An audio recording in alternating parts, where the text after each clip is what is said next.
All right, so the Lexus IS is definitely getting a little bit long in the tooth. Even though this generation has had a few updates, there's no denying that this car is in dire need of either a high-performance variant or just something brand new altogether. But I personally think that it's one of the most well-rounded compact sedans that you can buy in the luxury market. And in this video, I'm going to show you every single detail about this 2019 Lexus IS. We're going to check out the exterior, the interior. We're going to take it for a drive during the day and at night, and I'm going to show you why I think this is one of the best luxury compact sedans that you can buy.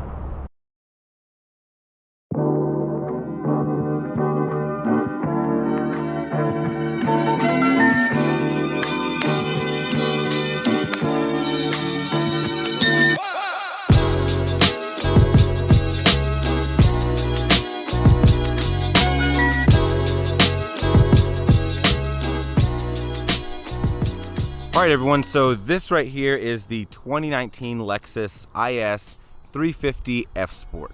So the 350 is basically going to be the biggest engine you can currently get in the Lexus IS. They do not make an ISF in this generation, which you guys already know that this needs an ISF version with the awesome V8s Lexus is pumping out. I don't know why that's not already a thing, but this is the most potent version we have right now. This one is rear-wheel drive. You can also get this in all-wheel drive, and as stickered, this is priced right at $51,000. The MSRP is here on the screen. Now, that is a lot of money for a very compact Japanese sedan, but there are things about this that really do make this worth the money, and hopefully I can point those out throughout the video. But this color is called Ultrasonic Blue 2.0. So they've had an ultrasonic blue before, so this is a different generation of that blue, and I mean, it is stunning, guys. It looks incredible here in the shade. It looks great in the sunlight at all different angles, and it even looks good at night. At night, under the right lighting, this thing looks so sharp. It's really, really impressive. Now, they did make a few updates for 2019, and by a few, I mean like one, and that is gonna be the triple beam LED headlights. So at night, these headlights are super bright, very crisp.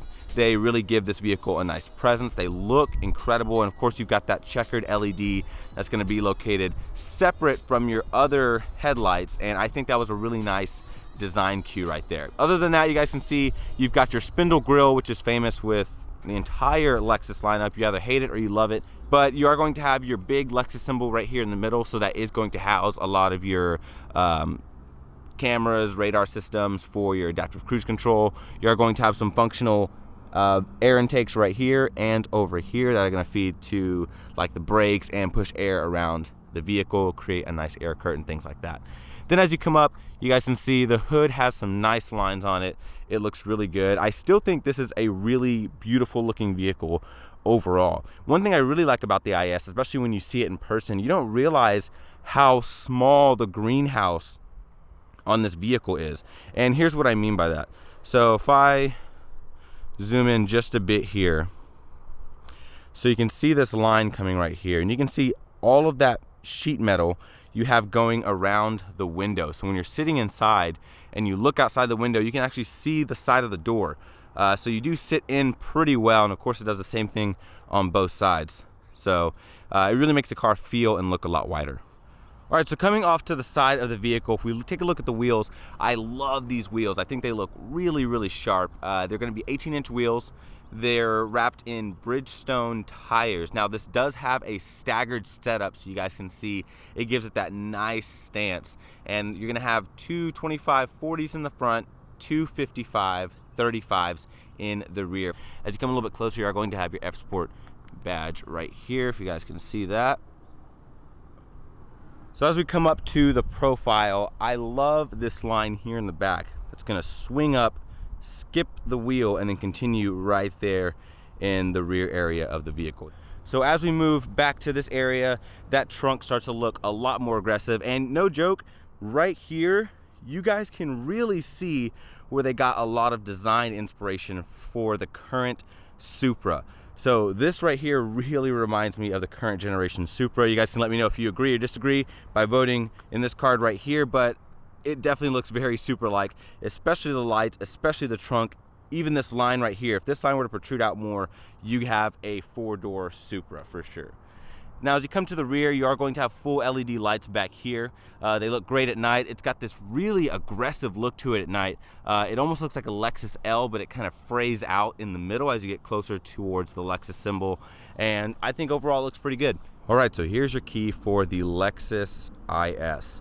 It's very simplistic, as you guys can see here. I would like to see an updated key design, but I mean, there's nothing wrong with the key design. It's just, you know, as generations start to get older, key fobs and everything starts to get newer, you like to see updates every now and then. But everyone knows Toyota Lexus, they rarely update, and when they do, it's not a huge leap. They like to do things very subtle, very generational.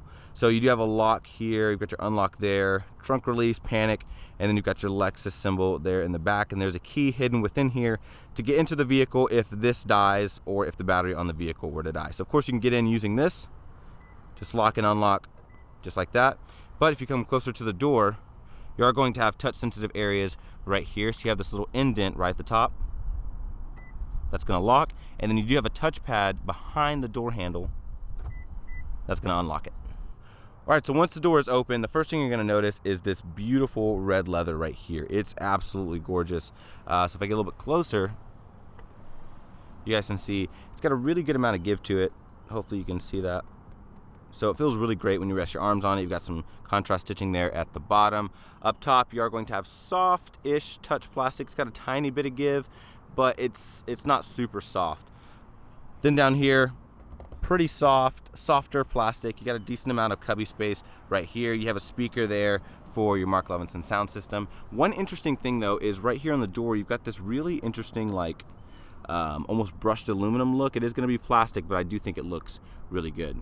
Door locks, window controls, mirror controls, everything like that. Window locks there as well. Now you do have this Lexus kick plate right down here. It is not going to illuminate, unfortunately, but it does look great during the day. Aluminum kick pedals down here. All of your seat adjustments here off to the side. Now the leather quality, once again, Lexus does not use real leather, so it's kind of a synthetic leather, but it feels incredible. We've got perforations going all down the middle of the seat, and you actually have really decent bolstering on these seats.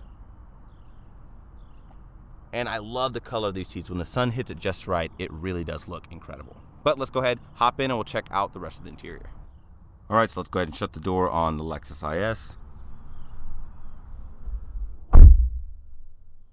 Pretty solid. Not the most solid door shut, but it is pretty quiet in here. Here's a quick POV look of the interior. Now, one thing you will notice upon sitting here in the first time is that everything is very close to you. So everything is very compact feeling, and you know, it does take some getting used to, but it is a compact luxury sedan, so that is to be expected. Now to start, very easy, foot in the brake. Start button's gonna be right there.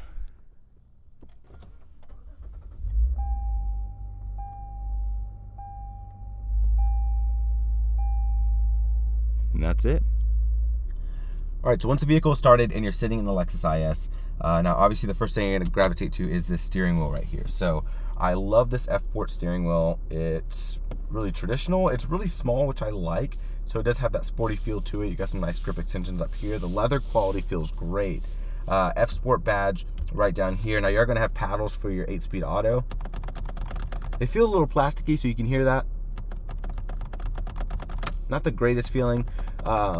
Now the sound, I'm sorry, not the greatest sound, but the feeling is actually pretty good. It's got a really nice solid click to it, but because they are plastic, you do hear that noise a little bit from them.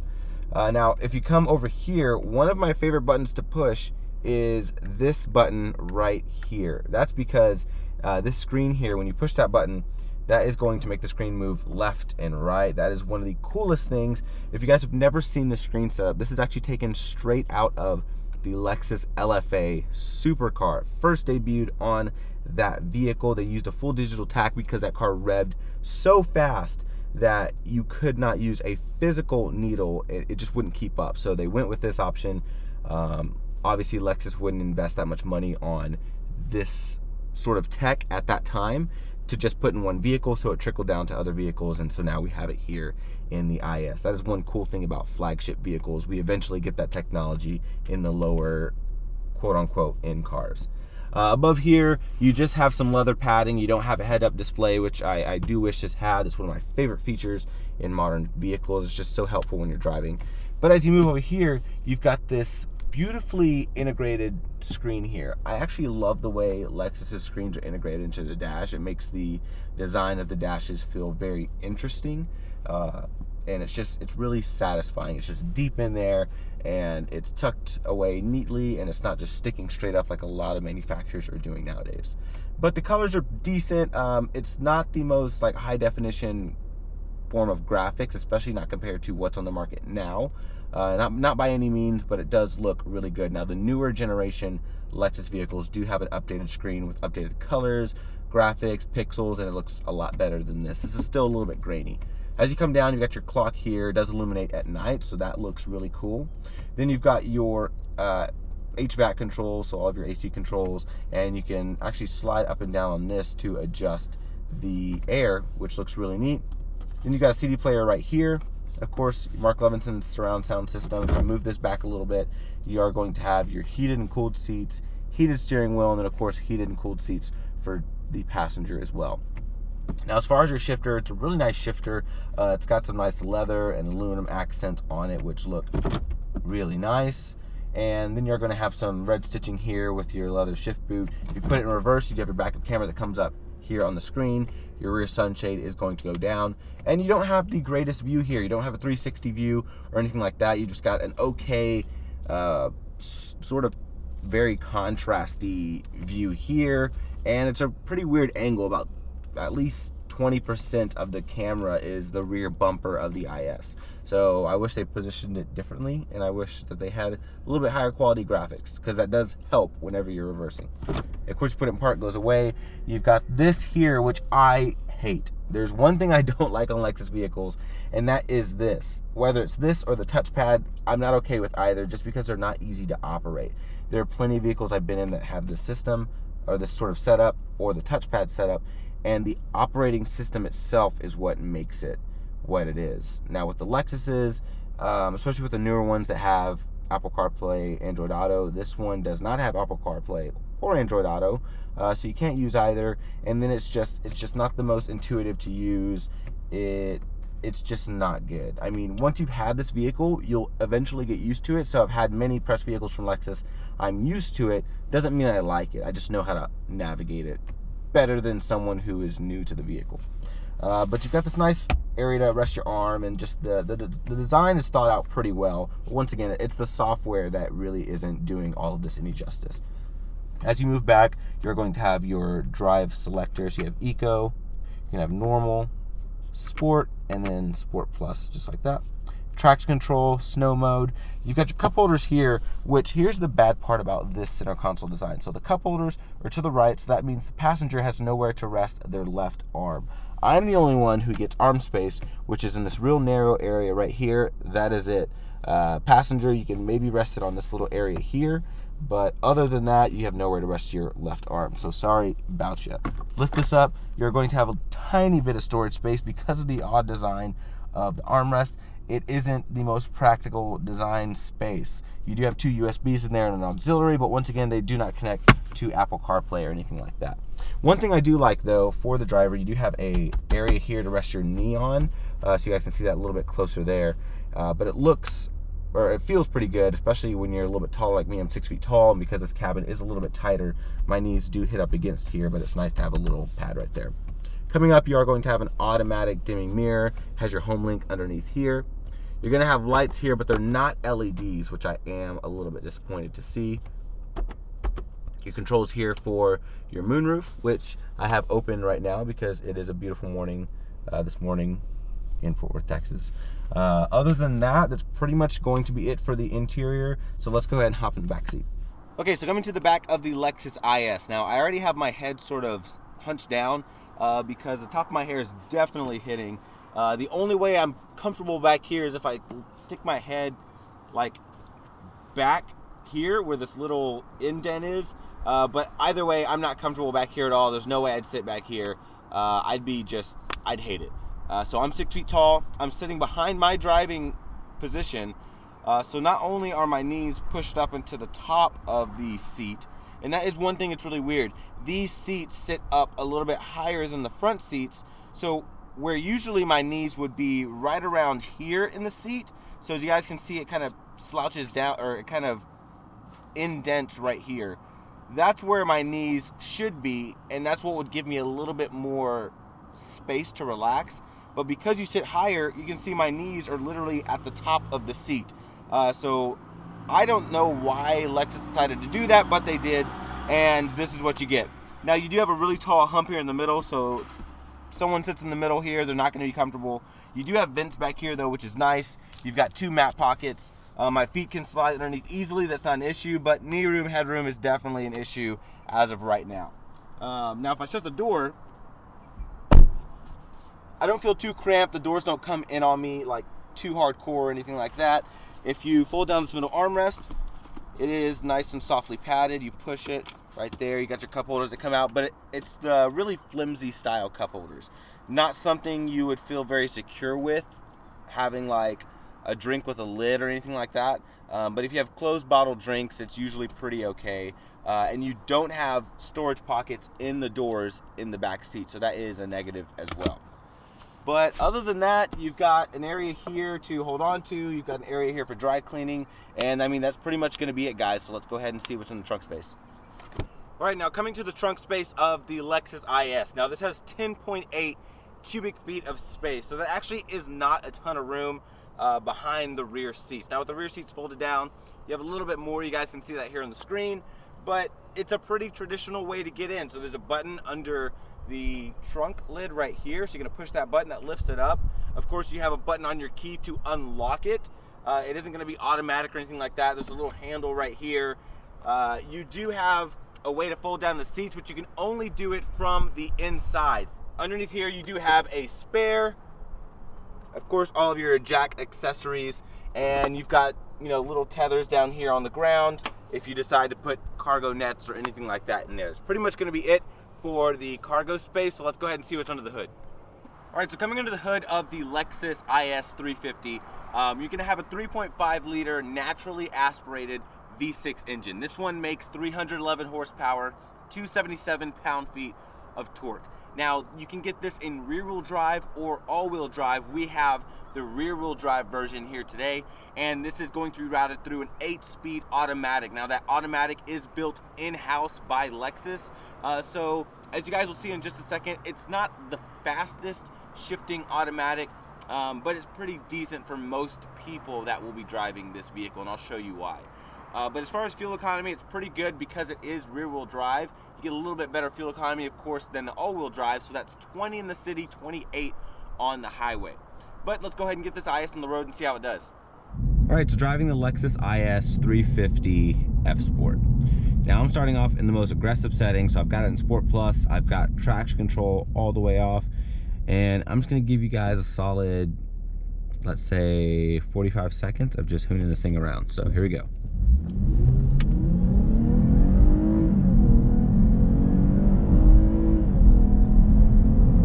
So it's got good acceleration off the line.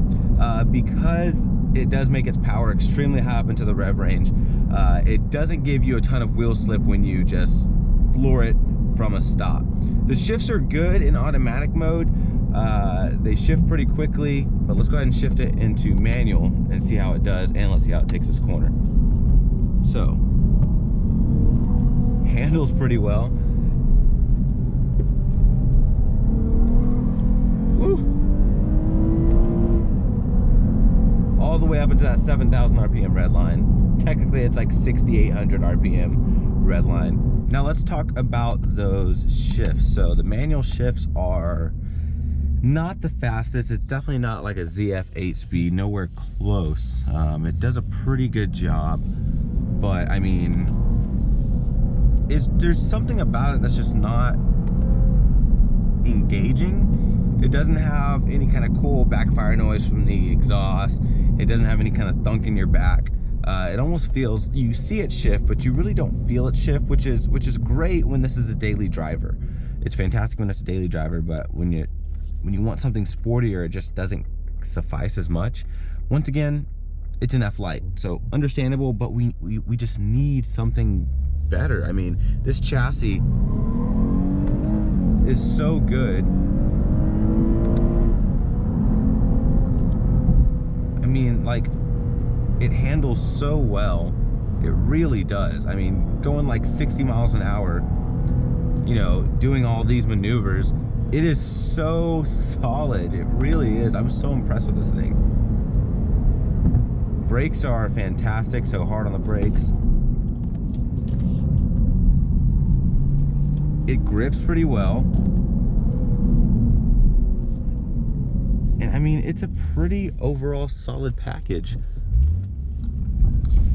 All right, you guys, so by popular request, I have decided to implement night driving in all of my videos. Well, at least the ones that I can do. So night driving can only happen if I have a press vehicle. So I'm gonna throw that out there for you guys. So a press vehicle are the vehicles that the manufacturers send to me as my daily driver for like a week. If I'm at a press event, or if I'm doing something at a dealership, there's a good chance I may not be able to do night driving. But anytime I have a press car, I will always do my best to do night driving. So this is what we get. The cool thing about night driving is it's always so chill. There's less cars on the road. You're usually enjoying your drive more. And yeah, so first things first, we have a tunnel here.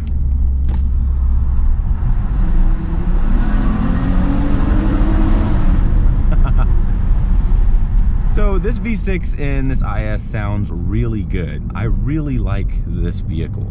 And when you're driving it at night, it's got the LED lights so you can see pretty well. And especially here, I'm in downtown Fort Worth right now. So everything's pretty well lit as it is, but you can see the cabin in here. You can see it's lit very nicely. The first thing you notice is this big glowing clock right here. There's no footwell lighting. So if you can tell down here, there's nothing down there. I wish that it did have footwell lighting. Footwell lighting, believe it or not, really makes a big difference in whether or not the cabin feels well lit. Because it's so dark down here, it really makes the cabin feel a lot darker. I mean, I don't know. My wife is with me. Honey, would you agree with that? I wasn't listening. What'd you say? Oh, okay. So because this doesn't have lighting where your feet are, do you think it's darker in here? Oh, for sure. Okay, cool. She's been in lots of cars with me, so I trust that she has a good opinion about these things.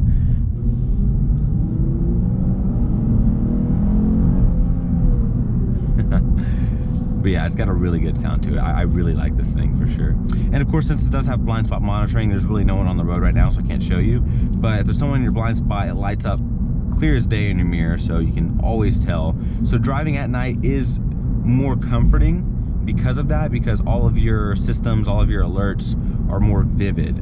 So if you dread night driving because you can't see really well, because you know you can't see if there's people in your blind spots, whatever the case may be, having these newer vehicles really helps make a difference in that. I think it's pretty cool. But yeah, it's pretty much going to be it for this review. I hope you guys enjoyed it.